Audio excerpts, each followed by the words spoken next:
Good morning and mazel tov to all you Nihao Maz out there. Today we have special guests in the building. Tyrell, welcome to the show. Thank you. Thanks for having me. So our fans have flooded us with questions that we're here to ask you today. The first one being, who the fuck is Tyrell? I'm a rapper from the Bronx, and that's it. All right, wonderful. Well, there you have it, folks. Our next question, coming from Gregory out in Wisconsin, wants to know who your top 5 favorite rappers are.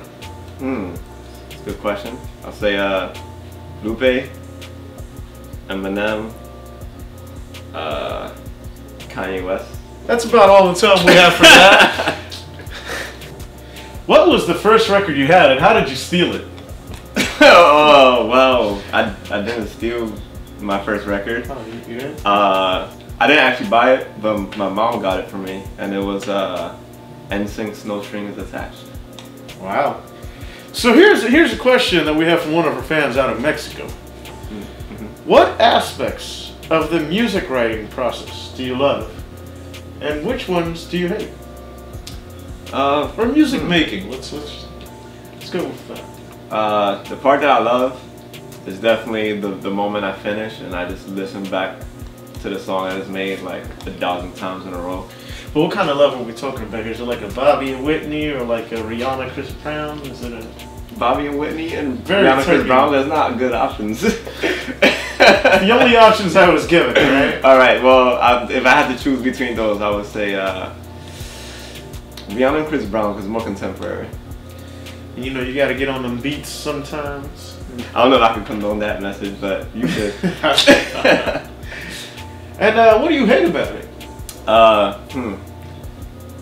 Part I hate would probably be, not hate, but most annoying would be recording, because I always had gotten to puberty late, so I had a terrible voice, and I just grew up recording, hating my voice after I recorded it, and just that whole process.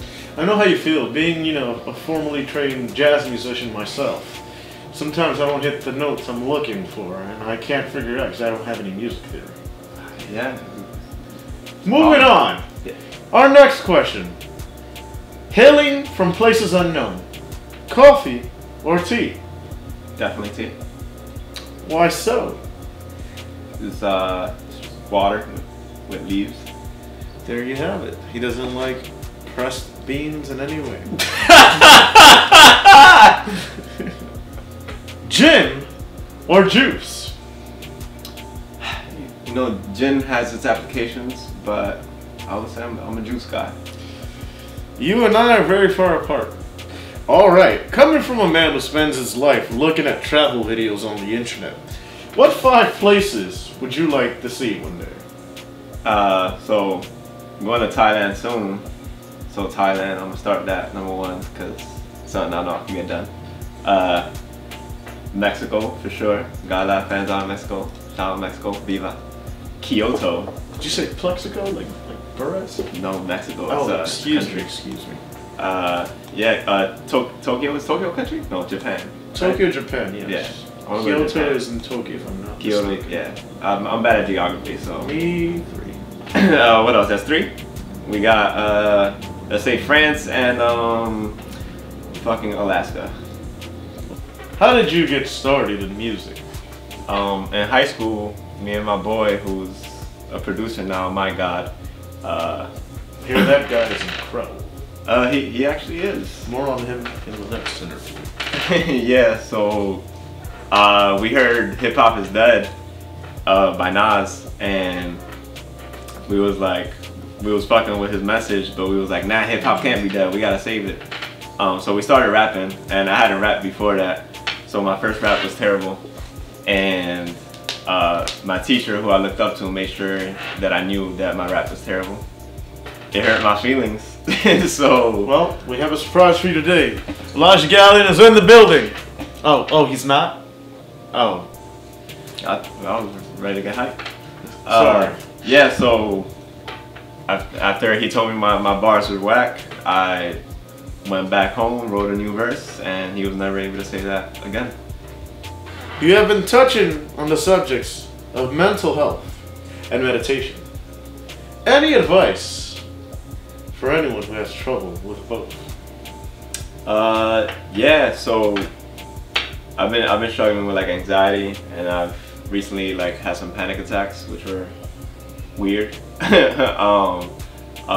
But one thing I've discovered that really is powerful with helping with that is meditation. And the advice I will give for meditation is that keep the end goal in mind of just completing the process and not worrying about when you mess up, when you lose focus. All that is just a natural part of the process, and you gotta stick through it and just focus on the breath, one breath at a time, you know? Well, we have some bilingual guests in the house tonight, and they've all wanted to ask me if you speak Spanish. Sí. There we have it, a convincing no, ladies and gentlemen. I myself speak a little Mandarin, but I don't know about Spanish. You speak Mandarin? Can I hear it a little bit? Ni hao ma, wo hen hao, xie xie. What does that mean? I have no idea. It's a dialect. You have to feel it. It's not really something you can structure or write down. There's no alphabet, you know. Got it. It's like music. That's right. Our final question, coming from our home studio audience. What is next for Tyrell? So I just dropped my album in August, self-titled, Tyrell, spelled this way. And it's doing great, but I got more coming. I'm dropping 10 more songs, one a week, calling it 10 week, you know, spelling it with an X, keep the symmetry going. Oh, that's amazing. And I think, yeah, next week the first one drops. It's gonna be called Late Man. It's amazing. Yeah, and it's gonna be production from My God, which we spoke about earlier. Production from Keys, who's done a bunch of work on the album. And who else produced? Ill Premise. He did work on the album as well. Oh, and Cocaine, who also produced on the album. Well, we're curious to hear what's coming next. Hopefully, you know, fans at home are as excited as I am. And tune in next time for our show, whatever the fuck you want to call it is the name of the show. I'm not making this up, man. Thank you, Tyrell, for being on the show. It was interesting. And we'll see you assholes another time.